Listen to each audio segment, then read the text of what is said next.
Hello UPSC aspirants, welcome back to ICE Express. Today we're diving into an exhaustive exploration of the Pitt's India Act of 1784. This act is a cornerstone in the history of British India, shaping the administrative framework and setting the stage for future governance.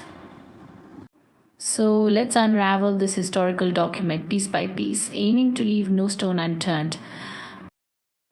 Introduction to the Act. The Pitt's India Act, enacted in 1784, stands as a landmark piece of legislation aimed at addressing the shortcomings of the earlier Regulating Act of 1773. Its primary goal was to create a more effective governance model in British India. How did it plan to do this? By clearly distinguishing between the commercial and political functions of the East India Company. Yes, that's right. For the first time, there was an attempt to untangle the complex web of commerce and administration. This act introduced a dual system of control. On one side, we had the British government gaining direct authority over Indian administration. On the other side, the East India Company maintained control over trade and its daily operations. This division marked the beginning of the British government's direct involvement in Indian administration and laid the foundation for a central administration in India. Let's break down the key provisions. Establishment of the Board of Control. This new body was tasked with overseeing the company's civil, military, and revenue affairs. Reduction of the Governor-General's Council, streamlining the administration for efficiency. Subordination of Bombay and Madras presidencies to Bengal. This move centralized power and created a more cohesive administrative structure. Before we fully delve into the Pitt's Act, let's quickly glance back at the Regulating Act of 1773. This act was the British Parliament's first attempt at regulating the East India Company's rule in India. However, it was plagued with issues. There was no clear separation of powers between the company and the British government, leading to confusion and inefficiencies. It failed to adequately control the company's officials, opening doors to corruption and abuse of power. Lastly, it did not address the financial crisis caused by mismanagement and the costs of war. Recognizing these challenges, the Pitt's India Act aimed to address the aforementioned issues head-on, introduce a dual system of control that delineated commercial and political functions, lay the foundation for a centralized administration in India. Let's continue our deep dive into the Pitt's India Act of 1784 with an exploration of its salient provisions. Creation of the Board of Control and Court of Directors. The Act established two pivotal bodies, the Board of Control and the Court of Directors, each with distinct roles but interlinked in purpose. The Board of Control, this body was tasked with overseeing political matters. It consisted of 6 members, including prominent positions such as the Secretary of State, the Chancellor of the Exchequer, and 4 members of the Privy Council. The inclusion of these high-ranking officials underscored the British government's direct involvement in the administration of its Indian territories. The Court of Directors, on the other hand, managed the commercial affairs of the East India Company. This arrangement represented a dual governance structure, where the East India Company continued its trade operations under the oversight of the newly formed Board of Control. Mandatory disclosure of property. A novel aspect of the Pitt's India Act was the requirement for civil and military officers to disclose their property within 2 months of joining. This transparency measure, applicable both in Britain and India, aimed to curb corruption and ensure that officials' gains were lawfully obtained. Changes to the Governor-General's Council. Significantly, the Act reduced the strength of the Governor-General's Council to 3 members. Notably, one of these members was to be the Commander-in-Chief of the British Crown's Army in India, integrating military leadership directly into the governance structure. Moreover, it endowed the Governor-General with the right to veto, centralizing authority and ensuring a streamlined decision-making process. Calcutta as the capital and subordination of Bombay and Madras presidencies, identifying Calcutta as the capital of British possessed territory in India, the Act enforced the subordination of the Bombay and Madras presidencies to Bengal. This move was strategic, centralizing administration and enhancing the efficiency and coherence of British rule in India. The Act is named after William Pitt the Younger, the Prime Minister of Britain, reflecting his instrumental role in its formulation. A key purpose was the distinction between the commercial and political activities of the East India Company, acknowledging the complex nature of its operations and the need for focused governance in each area. The term British possessions in India was introduced, marking a shift in language that reflected the British government's direct control over Indian administration.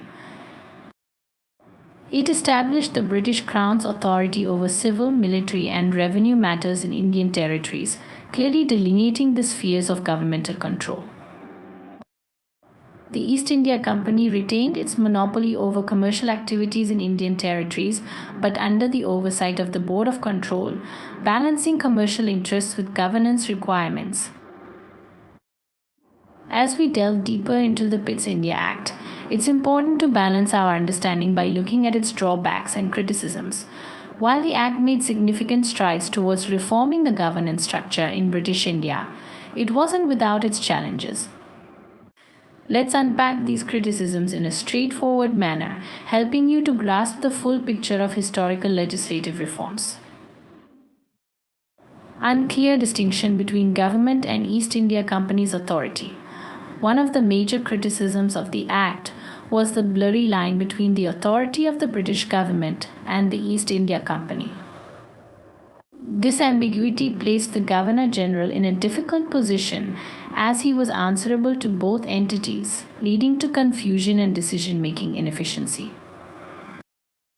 Unclear responsibilities between Board of Control and Court of Directors. The division of responsibilities between the newly established Board of Control and the existing Court of Directors was not clearly defined. This lack of clarity in their respective roles could lead to overlaps and conflicts, undermining the effectiveness of governance. Council strength reduction implications. The reduction of the Governor-General's Council members from 4 to 3 was intended to streamline decision-making. However, this also meant that the Governor-General had a greater advantage, potentially leading to conflicts within the Council due to the concentrated power. Governor-General deprived of military powers. A significant limitation imposed by the Act was the deprivation of military powers from the Governor-General. This was problematic, especially during emergencies, as it could hinder swift and effective military responses. Ambiguity in roles and boundaries. The Act introduced a dual government system, dividing control between the British government and the East India Company. However, the lack of clear boundaries between the Board of Control, Court of Directors, and the Governor-General led to inefficiencies and conflicts, undermining the governance structure. Dual government system resulting in inefficiencies and conflicts. The dual system of governance, while innovative, resulted in inefficiencies and conflicts due to the overlapping authorities and responsibilities of the British government and the East India Company. Corruption issue remained unresolved. Although the Act mandated the disclosure of property by civil and military officers, this provision was difficult to monitor and enforce, leaving the issue of corruption largely unresolved. Centralization of power in Bengal creating resentment.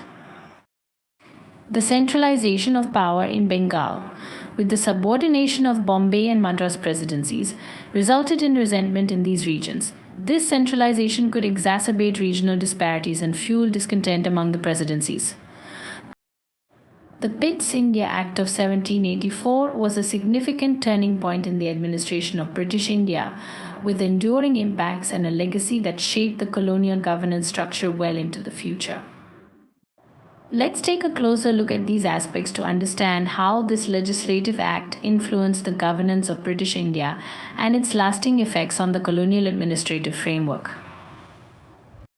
Impact of the Act. Establishment of the Board of Control and Court of Directors. This was a pivotal restructuring that aimed to refine the governance of the East India Company by separating its commercial and political activities. It laid the groundwork for a more organized and accountable administration.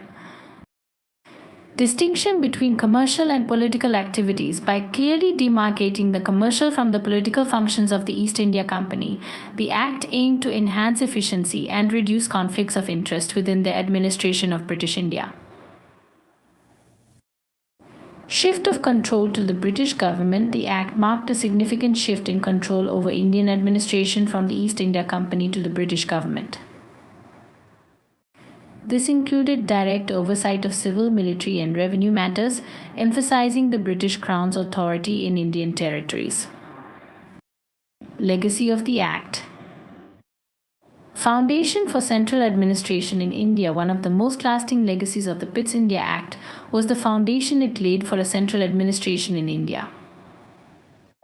It centralized the powers of the army, judiciary, police, and civil service under the Governor General of Bengal, streamlining governance and enhancing the British government's control over its Indian territories. Subordination of Bombay and Madras to Bengal Presidency. By subordinating the presidencies of Bombay and Madras to Bengal, the Act centralized administrative powers in Calcutta, which became the capital of British-possessed territories in India. This move not only streamlined administration but also solidified Calcutta's status as the political and administrative hub of British India. Introduction of the term British possessions in India. The Act introduced the term British possessions in India, signifying a shift in perception towards the territories under British control. This terminology reflected the British government's view of its Indian territories as possessions, emphasizing the colonial nature of the relationship. There you have it, folks, a comprehensive rundown of Pitt's India Act of 1784. Its introduction marked a significant shift in the governance of British India, laying down a framework that would evolve over the next few decades. As UPSC aspirants, understanding these historical intricacies is crucial for a well-rounded preparation. I hope this video added value to your learning journey. Don't forget to like, share, and subscribe to IS Express for more insightful content. Stay tuned for our next video on the Charter Act of 1813. Visit isexpress.net to read interactive mind map notes of general studies, current affairs, as well as optional subjects. Keep learning, keep growing, and I'll see you next time.